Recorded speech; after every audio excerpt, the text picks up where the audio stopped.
And we're here with you live Tuesday night. We've got Infinity with us, Machete. We've got the Dreamcatcher with us, and for the first time, we've got Vinny Singh with us. Gentlemen, how are we doing here? Good, nice and stoned. Nice and stoned. Excellent. Excellent. No, I'm good. I'm chilling. Yeah, welcome. Yeah, welcome to the podcast, Vinny. So we just had Father's Day pass recently, and hope everybody had a good Father's Day. You know, I got to kick back with Pops, and we had some good Mediterranean food at one of his favorite restaurants. But, you know, fathers are really important, and role models are really important. In fact, you know, the presence of role models could be one of the single most defining factors in somebody's life.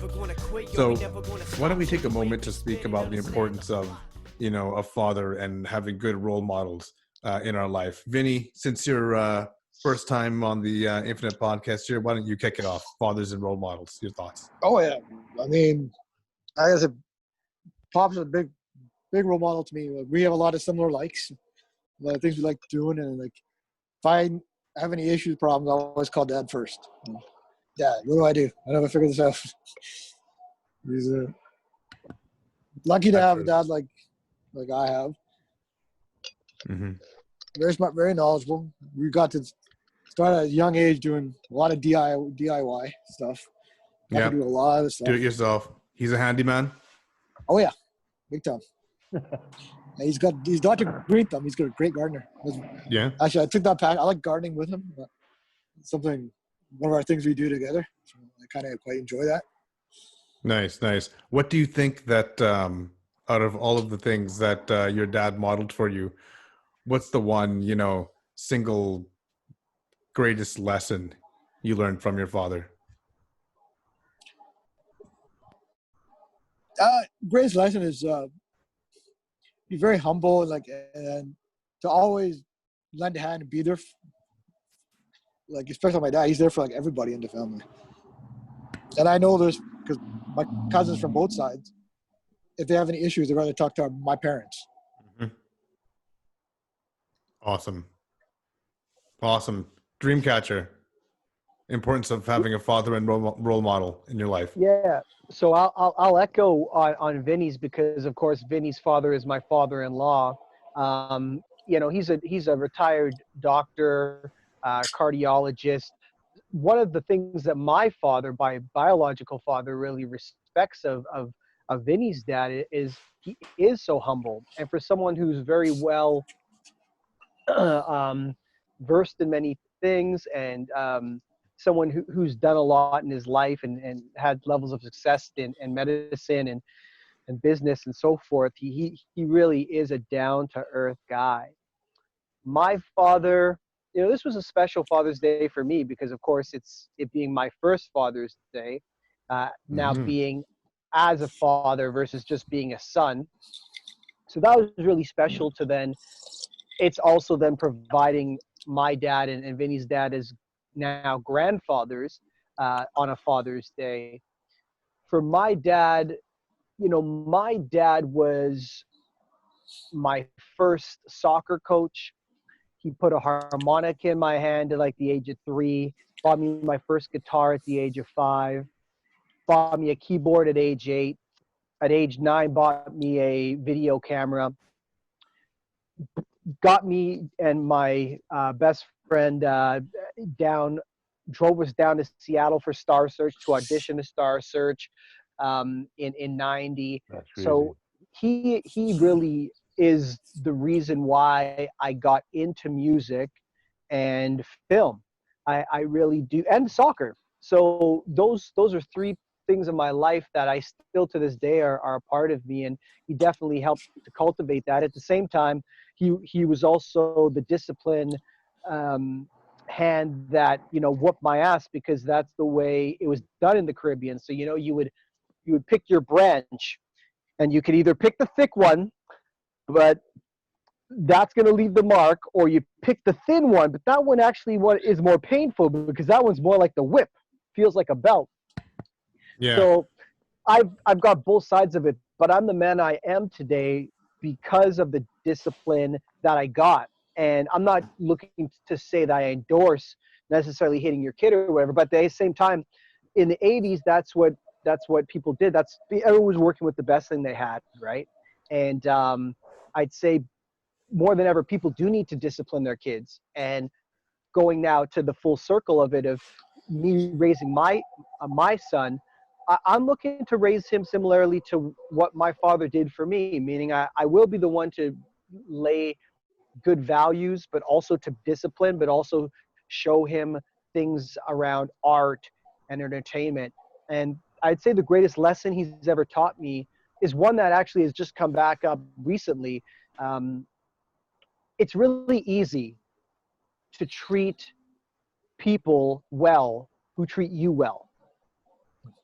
The real challenge and the real difficulty can be when you have to try to take the high road and treat people well, even if they're mistreating you or not giving you that same reciprocation back. And I think that's a lesson that I would pass on to my son, and I would pass on to all men. Excellent. Well said. Well said. Herbfinity, Father's Day, role models. I got to be very grateful for my dad. He loves me a lot. And without him, I would be probably on the streets growing up throughout the ages. And just the fact that he's willing to like sacrifice his life for me at any time, that's how much he loves me. And knowing that without him, I wouldn't be bailed out in situations. I've been in trouble with stuff, money problems, a little bit with the law, nothing violent, but still. And without him, and like my mom too, but without my dad being there and being the backbone of like the house and holding it up, I wouldn't be like in a very good position now in life. I'm very fortunate because of my father to be in the position I am. And like knowing that how he's gonna like treat me that way as a son, love me so much where no matter what, he's not gonna let me just get hurt and down and out and just be finished in life or something. He's gonna like make sure that I will still rise up. And he supported me in my dreams. Whatever dream I went for and stuff, my dad, like he did get mad. He was like, you can't just go and try to be in the WWF and go into pro wrestling. But he still in the end, like he stood by it. Where a lot of people like in my background being Punjabi, like there would be a lot of families that would say no and you can't. And my dad supported my dreams, and I'm very fortunate for that I have a family that will allow me to actually go and like, if I wanted to, really live my life. Obviously, they're not down for all the partying and stuff, doing drugs and drinking and stuff like that. But other than that, like really going for the things you're really passionate about, they supported that. Obviously, they would try to talk to me and be like, yo, you gotta like get a good job, this and that. You gotta like make sure you can't just keep going for your dreams. But just knowing the fact that I had parents like that and a dad who worked all his life for his kids, you know, he didn't just work for himself and just build an empire. One lesson my dad taught me was King Richard. I think it was a war in France against England. Was it back then, King Richard?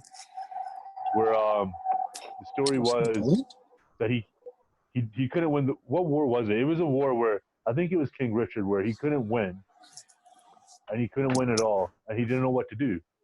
But then he saw this spider crawling up a wall, and no matter how many times the spider failed, it would still keep trying to crawl up the wall, and it eventually made it. It accomplished its goal, and he realized you got to just keep fighting on. You can't just give up.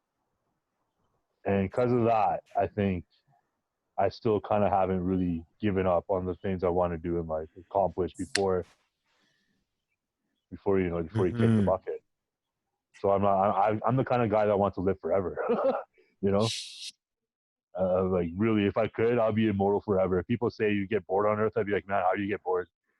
There's no way you can just get bored on Earth. You got to be a low vibrational thinking person to be bored and not want to live on.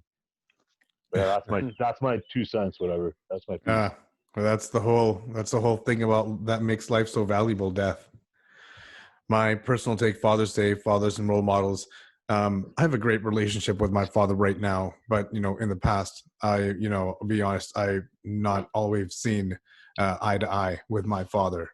But one thing that I did learn from him is the value of hard work and how hard work alone can take you places that may, could be even further than so-called skilled people or somebody more educated or somebody born in a more, what can I say, advantageous position. So that's one thing I'll learn from him, no matter how smart I think I am, no matter how cerebral or technical that I am, is work hard and put in work every single day, show up. Even if you don't want to get out of bed, even if whatever, you feel sick or, whatever it is, your dog died yesterday, show up, go to work, follow your dreams. And even on your worst day, you'll accomplish something to bring you closer to your goal. So hard work is what I learned from my father. Um, but just, we talked about fathers and role models there. Um, Moving into adult life, what people may find that they come to a place where they lack direction. And then um, all successful people seems like the one thing they had in common is they had a role model. So how important is it to have a role model in your adult life? And do you have any role models right now? Herbfinity. Is it important to have a role model? I think that could be debated. It's not a 100% definite answer to yes, you need one, but I think you need a great teacher. If you can call that a role model or not, you need guides.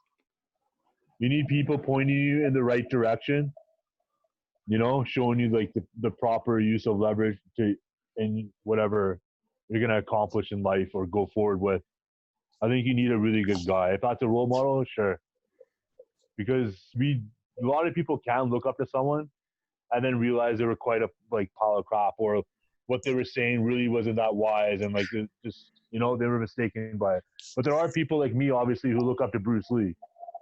You guys obviously know that I'm a huge Bruce Lee fan. Maybe I don't know all the facts about Bruce Lee, but I'm pretty diehard. And looking up to Bruce has kept me wanting to just keep on living. I don't want to be the kind of guy who's like, I've given up on life and I just feel like, oh, it's like, when am I gonna go? I'll just kind of rot and go. Oh fuck no, man! I can't wait till the quarantine's over, when jiu-jitsu gets back to the regular and we can go to class again normally. I can't wait for that. And I think Bruce Lee really taught me how to really maybe really engage in the moment. Empty your mind, be like water, the yin and the yang, using no way as way, like having no limitation as limitation. Like, he was a guy who installed a lot of things in me. And yes, I did have quite a rough journey in a way. I gave myself problems. I messed with my own mind. The mind creates your own suffering. But yes, Bruce Lee was like basically my role model. And looking up to people like that, I think, is very beneficial, because if you have bad teachers around you, what do you think you're gonna get? Like, even with all this Black Lives Matter going on, and the conservatives bring up statistics of like there's more black on black crime than anything else. And it's like, why do you think that is? There's probably bad teachers around people, just creating a bad environment. And then role models do tend to be very beneficial in creating a good environment. So if everyone's looking up to someone who's very positive and can make you grow for the better, and like Right. make you work as a team and support each other rather than trying to tear each other down. I'd rather have more of those people around for people to look up to than bad Mhm. teachers who just want everything for themselves. Got it. Dreamcatcher, your thoughts? Yeah, I think it's an interesting point. I think when Herb mentions that, do you think you need role models or teachers? I think a teacher is a role model. A preacher, a pastor, they can all be role models for you too. I mean, definitely my dad was a role model growing up as a kid. I think throughout my life, I always looked for different people as a role model. So as a youngster, entertainment wise, Michael Jackson was kind of a role model. You know, he started off as a kid star and Mhm. grew up in the spotlight. I idolized him. When I got into rap, Chris Cross was my role models. They're the whole reason Yep. I got into being a rapper, because they were kids like me showing that they could do it. And Will Smith was a big role model for me, because, you know, he won the first rap Grammy back in 88, 89, and then transformed himself into this comedic actor in this great show, The Fresh Prince of Bel-Air, and then got to do some of the greatest movies, you know, blockbusters of all time, and some of the most enjoyable movies when I look back on it. And when I look at role models, you pick up a book, that author is a role model. So Deepak Chopra is a role model. Yeah, Robert true. Kiyosaki is a role model. Tony Robbins is one of my biggest role models, more than any others. And of course, I've seen him twice, both here in Vancouver and down in LA. He would be a big role model. And then spinning it, because now as a father, I have to be a role model. So when Mhm. when I'm working out in front of my son, I'm trying to be a good role model. I'm trying to show him, hey, your dad's an active guy. He stays fit and healthy, because vitality and health is very important. And it's what he should look to inspire to. And teaching him counting and the alphabet, and trying to really evolve himself. And I think when you have someone that can push you, especially someone who's older than you, Mhm. you really can gain some wisdom there. And I will say this, to even think about it a little bit deeper. We talked about an episode previously around AI, and I mentioned that AI is only as good as the programming, right? The Mm. teachers it has, right? And that's again role modeling. You if you have a bad role model for the AI will inevitably become the bad apple, like the Right. example of the bot on Twitter. And the same thing with humans, though, is that kind of to Herb's point about the environments that people are raised in. If you aren't raised in a positive environment, a nurturing environment, if you were raised around people who are second guessing you, telling you can't do it, that's really going to have an adverse effect. And not to say you can't be the concrete rose that cracks through, but you go through higher obstacles. And I think that's why it's so important to find role models in your life, as well as being good role models to your family and the people around you, friends and family. Mm-hmm. Right. Yeah, I agree. The thing about role models, especially if they're in person and if you can interact with them on a closer basis, they tend to push you and you get more out of yourself. So I always find, you need someone that you can emulate, someone that you can go deep with and really feed off their experience. And it Mm-hmm. really gives you direction in life. So, whether your father's your role model or whether you have someone else as a role model, or even different role models. Maybe you have someone who's a role model in your business life, or someone Even who's a role religious model figures and in stuff. your spiritual life. You know what I mean? Mm-hmm. I think the more role models, the better. You know, Mm-hmm. Mm-hmm. and Yeah. just align yourself with that person. But we're gonna switch gears here, and I don't know about you guys, but we're coming out of this. It seems like we're coming out of this COVID-19. Things are opening up a little bit more, and now we see people moving around a little bit more. Maybe some people are making summer plans, going camping or whatnot, traveling. My question is, do you see yourself traveling or going on a vacation anytime soon or this summer? Vinny? This summer, locally, yes. Either Kelowna or Whistler. Yeah, I yeah, mean, for it's going to sure. be a while before I can do air travel. I mean, Yeah. I do want to go down to the border because I haven't been down to our place in like months. Missing that, but support locally. Definitely want to go Kelowna, Whistler, maybe even as far up as Pemberton. We got so much stuff here locally. There's Yeah. lots to do. What's it going to take to get you on an airplane again, Vinny? It's just, I mean, being in that close with people. I mean, to be honest, I haven't taken transit in 4 months. I don't know if I can take transit again. So what do you do? How do you get to work now? You just I walk, walk. right? I walk everywhere. How long does it take you? It takes me 20 minutes each way, 20, 25 minutes. Was that faster than transit? Uh, by like maybe transit's like maybe 10 minutes faster. Oh, okay. So you changed your whole life. Yeah, basically I did. Yeah. Okay. So no traveling a little bit for the next while for Vinny. Dangerous, how about you? What are you doing? What are you not doing? I know you're a new father. I mean, what's the extent of your traveling? Are you getting out to the mall? Are you going grocery shopping? Planning on traveling this summer? I'm definitely someone who I think if I didn't have a dependent, I would probably be in a different mind state a little bit, because I typically am a little bit more, I'm not using the term reckless, but I'm someone who usually isn't too fearful of things, or I don't always go by the side of caution by my actions. Yeah. But having a kid, it does really change you, because you really have to think about them first and foremost. So for the most part, I mean, yeah, I go to the store, I wear a mask, I wear gloves. Even if it's just going in to pick up some fried chicken, I'm wearing the mask and gloves. I'm disinfecting boxes when I come in. We do takeout, we disinfect stuff and throw out, discard those bags and whatever it came in. In terms of travel, I think Vinny's got a great point. Beautiful British Columbia, it's majestic. There's so much to see in this beautiful province of ours. I've never been to Osoyoos. I've never seen Tofino. Those are two places that I think would be pristine to go check out. Going up to Kelowna, love Kelowna. We went up there for your wedding, Raj. Always a great time up in Kelowna and Okanagan. Penticton's another one just down the road from it. Whistler, of course, is top notch. So I'd say probably doing the local thing.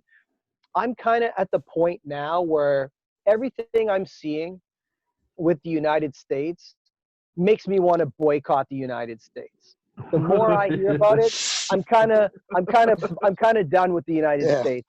And Me I don't too. even just mean from a COVID standpoint. I mean from an actual just human standpoint. That is like, I think you know, the United States is the Afghanistan of It's North America. It's a new Wild Wild West again. Yeah, but on the COVID side, they have a leader who is not taking responsibility for the necessary implementations that were needed in February, in March, in April, in May, and who won't switch gears based on pride and ego and not taking real medical advice. And then from a population density point of view, they have 10 times the population of Canada. And that's why they get hit with it. In my professional job, I'm calling a lot of places in Texas, Oklahoma, and Massachusetts. Massachusetts got hit hard because they have high proximity in terms of density, right? Yeah. And even though Texas has a big population, it's more spread out. But the thing is, as we're seeing, and what you were kind of mentioning off the air, Raj, is that people are opening up, but this has repercussions. And Texas was the first to open up. Florida followed suit, so did Arizona. Where are all the spikes happening there? In those states. They actually set the single record in a day for COVID cases. And of course, you know, their leader, don't test and you won't have so many people with COVID. Yeah, they're still going to go to the doctors. They're still going to go to the hospitals. They're still going to be dying. So ignorance is not bliss. Ignorance is just ignorance. So for flying, my chance of going flying to the States is probably nil. But let's say I wanted to go to Mexico or the Caribbean and not fly through the United States. Air travel, it needs to change. So air travel needs to be not all people are sitting together. It has to be spaced out. They have to do something about the air in terms of not recycled air for droplets. And I think at the end of the day, more than anything, we probably need to see some sort of vaccination or some sort of hard, solid treatment that can prevent spread quickly and dissipate its growth. Otherwise, I probably will just stay within the province, because if I have to stay local for 18 months so that I can live 18 years or 180 years, believe me, I'm going to do that and have a long-term mentality. And I would urge all of your listeners, your millions of listeners around the world globally that are tuning in from all the different time zones, that have a long-term mentality. As they say in many religious scriptures and wisdom, this too shall pass. Patience. You will get to do the things you love to do in due time. In a year and a half? Okay, Herb Findy. For normalcy, maybe a year and a half. Herb A Findy. year and a half before doing jiu-jitsu? That's kind of fucking torture. I'm probably not gonna travel outside of the country. I'm not gonna go to the States after what's going on and everyone having so many different agendas, and it just seems a bit too much chaos down there. In terms of traveling around BC, like what Vinny said, going to Kelowna, Whistler, that'd probably be the extent of where I go. I wouldn't travel outside of BC. I mean, with how things are going right now, you do, like Dan said, you do got to be safe. There's still idiots out there. Where we're living, Richmond and like Ladner, we're pretty good. I don't know about Vancouver. I haven't heard the story, but even then, it's still there. So the virus apparently won't die either, what I've heard. And if people want to take a vaccine, I personally wouldn't want to take a vaccine, but I know my parents they're gonna take it, and my brother's probably gonna take it. So I don't know what's gonna happen with that. I'm not against it. I don't know. I understand people want to be safe too. I may have to take it as well. A vaccine. The vaccine, and that's gonna be a bit of a trip for me. After watching these stupid conspiracy videos on Bill Gates, I don't know what to think. Bill Gates is supposed to be such a good guy, and all of a sudden out of nowhere, everyone's like, he's trying to depopulate the planet. Like, what the fuck? But probably like right now, my brother's he's gonna have a wedding. It's supposed to happen in May 29th. The wedding couldn't happen, and then I think in September they're gonna have a wedding. Around September, so you guys are invited for that. I hope you're invited for that. I don't know how many people are actually allowed to even attend the wedding, so I'm not even sure if you guys can even come to the wedding. But I know next year we're gonna have a celebration, and that'll be like the engagement where everyone can like come and show up. Mm-hmm. You know, hopefully next year we can do that. That's the goal. But to get and so travel wise, that kind of got messed things up because we have a lot of family in England. And England right now is on total lockdown, as everyone knows. I don't know when those guys even get to travel. Even next year, I don't know if they're going to get to travel in the summer or stuff. Mm-hmm. We don't know how long this is going to take. They say a vaccine takes 18 months at least. You know? So What about nightclubs? Do you think we'll ever see people clubbing the way that they used to? I don't need to go to nightclubs no more. Dreamcatcher. What go to a nightclub? We'll go once in a while. Raj, so I want to get your thoughts. I want to get your thoughts on the travel first, and then let's maybe talk a little bit about the nightlife, because that's a little bit of an interesting conversation about where things are going socially. So for the future. my take on the travel is honestly, I saw some fair prices for Las Vegas in December. I would tentatively book with cancellation policy. I mean, if it's great flights, why not take advantage of it, right? Especially if you can cancel. Would I jump on a flight? Right? What would be the dates that you'd fly? End of November.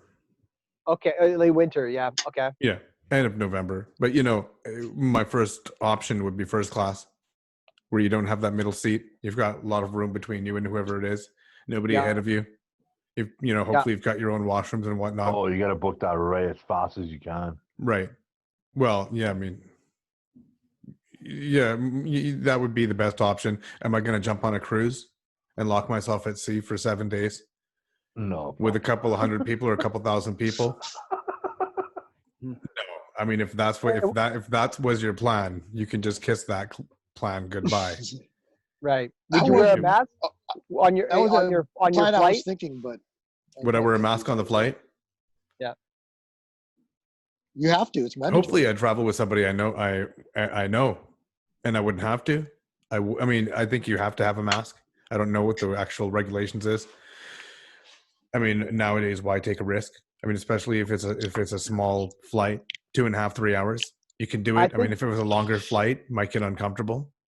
I think that's actually gonna that is the norm. I believe it's the mandate for now. Whether it'll continue on in the future will remain to be seen. But I know a work colleague flew back to Ireland, and when he was on the flights there and back, he had said that everyone was wearing masks, and the only time you took your mask off was for eating.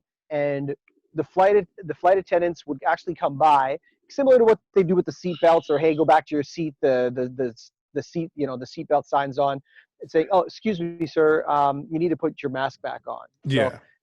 this is like still high sensitivity times. Will things change by November? They talk about second waves and things like that. I think you can't predict that.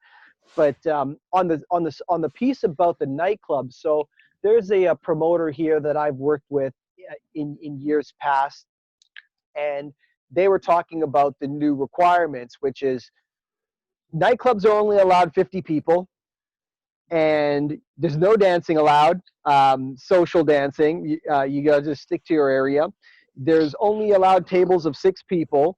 And my thoughts is then, well, who wants to go out to a venue like that? The whole reason you would go to nightclubs when we would go out Mingle. is you want to be in a packed place. You don't go to the nightclub you can get into right away with 50 people in it. You want to go to the nightclub that's jam-packed, even if you had to wait in line or even possibly pay to get in. And I mean, also, I think people sometimes just want to blend in. They don't want everyone looking at them. Going to a nightclub where there's only 50 people, I know we're all kind of out of our clubbing age, I feel. So I didn't have a lot of interest in going to a club anyways, although I love to dance. But I mean, it's one of those things where it's like young people, they kind of got the raw deal if this is the future of social interaction. I mean, they're already on their social media platforms so much that how do they, I mean, are they even present when they go to the nightclubs, or are they just on their phones? Like, we didn't have that when we were partying it up in nightclubs. There was no, let's take selfies and let's live stream this on TikTok or whatever it is they do these days. Right. But do you guys think that is this the new norm? Are Well, we in for a new future here? well, just to interrupt you there, It's a on my bullshit way. future. I'm gonna do jiu-jitsu and grappling eventually. I'm not gonna wait and just say no. I can never do it again. Right, but I mean, we're talking about the nightclubs and the nightlife. That's, Yeah. I mean, population on a much larger scale. Oh. I saw an advertisement for a drive-in concert, and apparently, I think Nelly was one of the names. I don't know if that was Nelly the rapper, Nelly the singer, Nelly the rapper, but I mean, where you would drive in your car and you would attend this concert. So I'm hoping that the stage is elevated. So I mean, you don't have somebody's SUV blocking you, and you're sitting in your car. And so you can't even dance. So you're just sitting in your car, bouncing, and probably chugging a bunch of beers, seat belted in, and you got to get out and use a washroom or whatnot. What kind of experience is that? If Yeah. you ask me, if that's the future. They did that in Germany. They did that in Germany with some EDM concert. And same thing, they had the DJ on an elevated stage playing like the techno music, and everyone it was in the German cars, and they were all just bouncing around in their respected cars. And that was just to me a strange way to Bizarre. bizarre. Drive-ins for movies, that was just like such a neat old experience. Now it's making a And comeback. It makes more sense.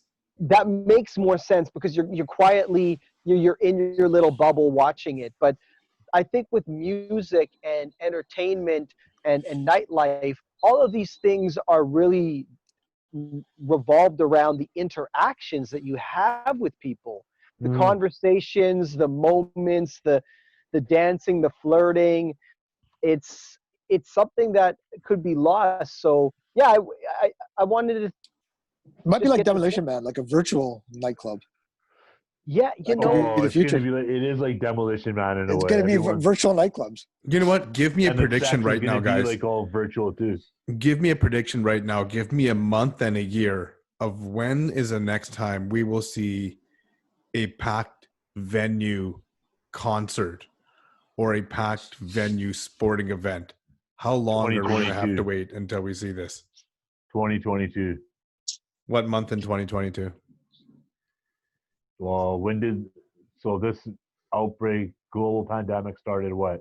March, beginning of March, March 10th, around there, March 15th, where it was like a state of emergency. Okay.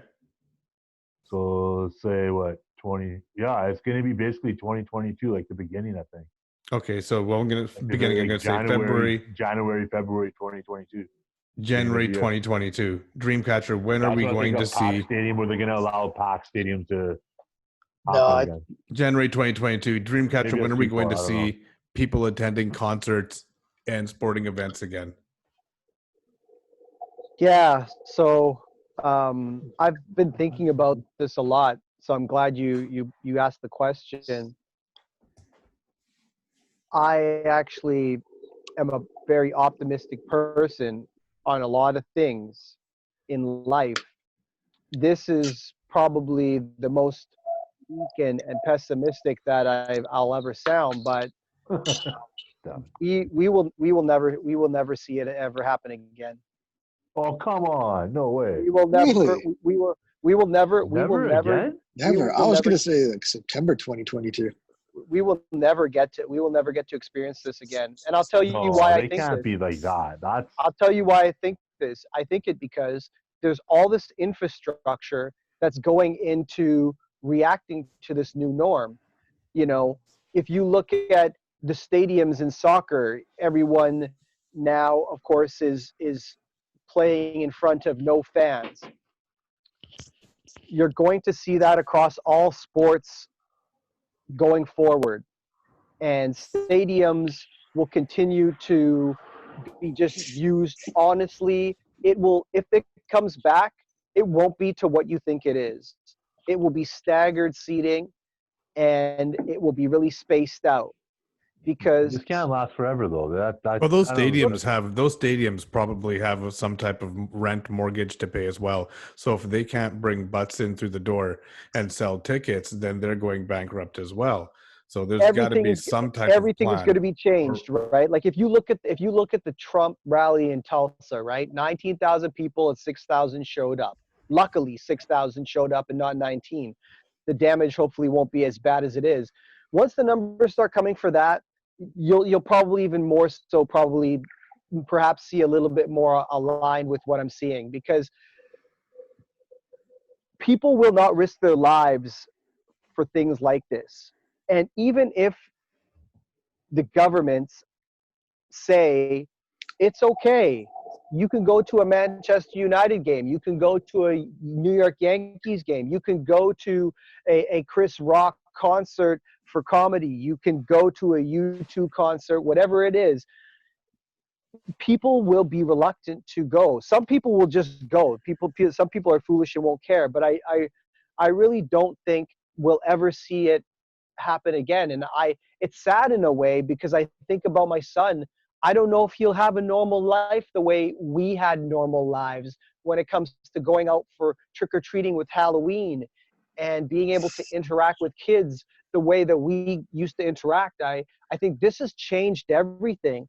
And it didn't just change it the way that SARS or Ebola or H1N1. It's so Didn't even do anything. it's so different because we were so traveling so quickly, and unless we really cut the ability for us to travel freely across borders around the globe, I think they will have to keep some real safety terms. So there's no end date for me. I really don't think it'll come back. It's never for you. Never, never. Vinny Singh, when are we going to see people attending concerts and sporting events again? When's the next time we're going to see a packed house? I'm thinking by summer 2022, like July, maybe even August. So we're talking 2022. 2 years from now, is what you guys are saying. That's what I'm thinking. I mean, It It may might be be a bit of a earlier. stretch, but The only person I could see doing it earlier because he's insane would be Vince McMahon.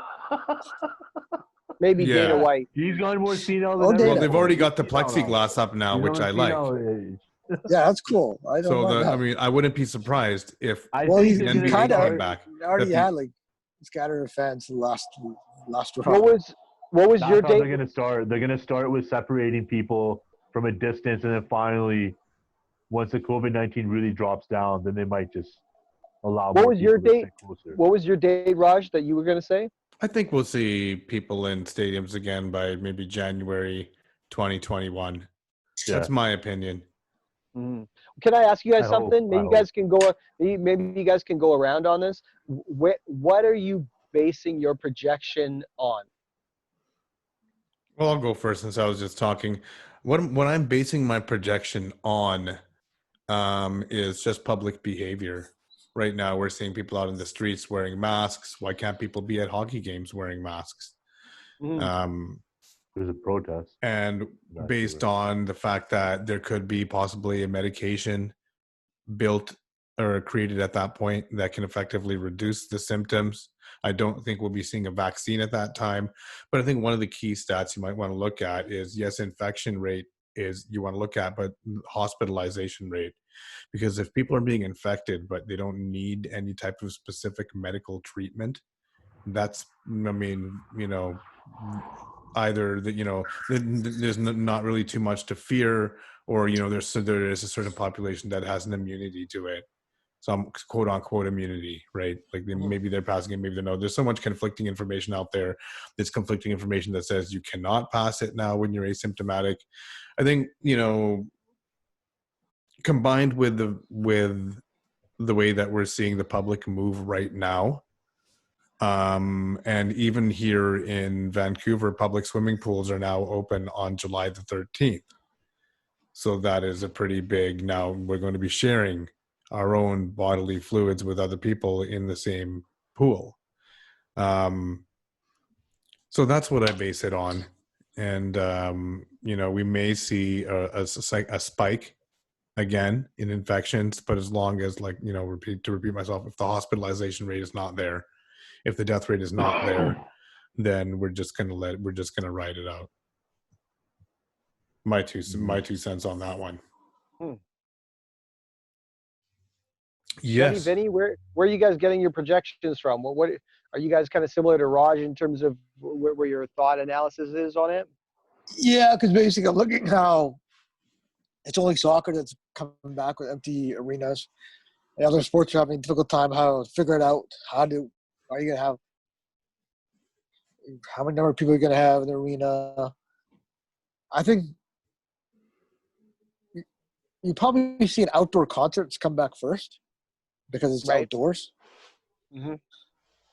But I still think for a sporting event, it's gonna take a while. Mm-hmm. Got it. I think with the sporting events, yeah, it will take a while. I think looking at the way things are opening up, this was Vinny mentioning Vince McMahon doing his shows, and there's a few people in the crowd, just very few. I think once you start adding that up and just analyze, if they keep adding a few more people, then you just think about over time what's going to happen. And then looking at the stats of how many people like in our town, like Ladner or Richmond or Vancouver, like around BC, what are the numbers per day that people are getting it? How many people are dying? And just by that, it just seems like there's still a little panic. There's still officials who are not going to let everything open up right away, maybe by 2021. So I kind of just thought that maybe just by looking at all those facts, that'll probably be like beginning of 2022. But I could be wrong. But you never know about the stadiums. With 50, 60,000 people in a stadium, for sure at first it would have to be people wearing masks. If no one wears a mask, they're not going to allow that at first. Like to actually have people in a stadium and not even have masks on, that's probably that may not happen. Who knows? And not only that, but we may eventually get to the point where, I mean, obviously you can take the fan or the ticket holder's temperature before they come in. We may develop a technology where And I think I already saw an app that was doing this. But it was a technology that will sense your body temperature. So when you walk through and there's a metal detector, it would be very easy to build a thermometer into that would take your body temperature as well. And there's even an app now, or it's a mask. It's a mask with a technology built inside the mask that when the mask senses the COVID virus, it starts to beep. So Yes. now we're seeing this technology as well, and don't be they should come out surprised with that right away. if we see can that maybe- implemented almost everywhere you go. And Yeah. you better hope that you're not the one creating that beep, because it's going to be a little bit more than awkward for you if They're you're gonna beeping. take Oh, you he's away got from COVID, everyone. Fuck. right? Oh, yeah. People may, may make kids cry, But but these are things that are going to change. These are things that are going to change the landscape, right? Like the reason why I said it's never is because it's never going to be how it was. There's no way things are going to ever get back to where they were. It'll either be staggered stuff. There'll be these digital masks that can now test people. People be wearing masks. People can be clean. People can be like, there will be no normal way that we used to do things. Like, can it come back in the next 2 years? Sure, but it'll be all these different things you guys are mentioning, right? But I think yes. there's something you guys are maybe, I don't know, maybe you're just thinking about just this one predicament of COVID, but COVID is just showing the fragility of the human species. No one could have predicted this. Well, maybe Bill Gates predicted this, but you really couldn't have thought that this was going to happen going into 2020. And this is just the beginning. You guys mentioned Demolition Man. That's the funny thing, is that this could just be the beginning. We evolve, so do viruses. And if there's a new perversion of COVID that can spread even deadlier, because as we pick up immunities, so does it. And it becomes immune to our vaccinations. It becomes immune to our tests. It becomes immune to the various things that we're trying to combat it with. It could get to a situation like a Demolition Man where you can't humanly have sex, like in the scene with Sandra Bullock and Sylvester Stallone, where he's thinking they're going to get with it and they put on the headsets and it's all virtual, right? I wonder about that for my son. I was like, is this going to be a reality that only we experience, where people now have to live in this digital world, digital age, because of the things that you can contract? And I think we could just be on the tip of the iceberg with coronavirus. I pray not. I hope not. But it's if we have to shut down all the things that we're used to keep our species and our civilization alive, I think people really have to make some really hard thoughts and questions about that. Like, are you willing to give up UFC in order to survive? Are you willing to give up NBA in order to survive? I mean, like going to the actual like things. Like, do we have to give up public sporting events? Do we have to give up packed nightclubs and sitting in restaurants? Do we have to give up some of these things in order to keep the species going? That may be the question that we might need to start asking in the next 18 to 24 months. It's not going to be a very fun Excellent. life if you can't do anything. Excellent. Okay, guys, we're pretty much getting to the end of our session here. So I'm just going to wrap it up with one final question. We've talked about a lot about the past of, or not the past, but, what we've seen since the beginning of the year. We've seen, the death of Kobe Bryant. We've seen the stock market crash. We've seen a pandemic. We've seen the worst riot since Rodney King with the Black Lives Matter movement. And we're headed the fires in Australia. Fires in Australia. Right. See how we can forget about the headline after, as we are fed headline after headline, and now the truth is we're headed into an election year in the United States, so things may get crazier. So my question for you is, what are we? What's the rest of 2020 going to look like? Are we going to recover? Are things going back to normal? Is there going to be another crisis? Herbfinity, what are we in store for in the rest of 2020? What does it hold? Well, a batshit crazy conspiracy theorist would say it's going to be the second coming of Christ or aliens or something. It almost seems like there's a huge setup for something big, right? Like, what if they do aliens, or like aliens have landed, or government officials are talking to aliens right now? Who knows? What could happen? I think what's gonna happen, the next big thing, is that we're gonna see the cancellation of some major stars. I think Some it's gonna have major. some, like right now, there's some small talk about people trying to cancel Joe Rogan on Twitter, and they're trying to get him canceled on YouTube. I think there is in the future, with all these new the cancel culture, getting rid of Aunt Jemima, pancake syrup, and like other shit, trying to cancel Magic of Gathering. I think that's one of the big things that's going to start coming up in 2020 before the year ends. It's gonna they're gonna battle out the cancel culture. People are gonna have to battle the government or someone trying to cancel everything for all these black faces, this and that. Even small little things that aren't like "Baby, It's Cold Outside." Someone tried to cancel that song, saying it incited rape or something. Like, Right. you know what I mean? So No, that's right. I think there's gonna be a big attempt to cancel someone, and the world's attention is gonna come towards that. That's one of the things that can happen in 2020. There could be an earthquake right here in the Ring of Fire, living here in the Lower Mainland in BC. We don't Mexico know. just had That's one. still yet to come. I mean, when you're talking about 7.1. 2020, all I'm thinking about 2020 right now, when you ask that question to us, is just disasters. I mean, why can't I think of something beautiful to happen too, right? All right. Maybe we're going to see another big wedding. I don't So know. Herbfinity says, what are we seeing for 2020? Cancel culture, possibly an earthquake, natural disasters on the horizon. Vinny Singh, what does 2020 hold for us? All right, what craziness is next?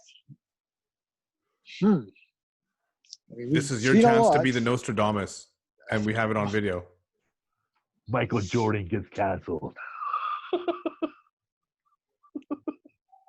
No more Jordan. No more Jordan. No. The way things are going, I could see the end of cable TV. Everything's going on to streaming. Yeah, holy fuck. Goodbye to I can see that. CNN. You can't stream CNN on Netflix. Forget CNN. I don't even watch this. See that happening? Yeah, on YouTube. And the cable TV. Anything else on the crystal ball of yours, Vinny, for 2020? Zombie apocalypse. Zombie apocalypse. There you heard it. It begins. You heard it here first, folks. The end of cable TV and zombie apocalypse coming for the end of 2020. Dreamcatcher.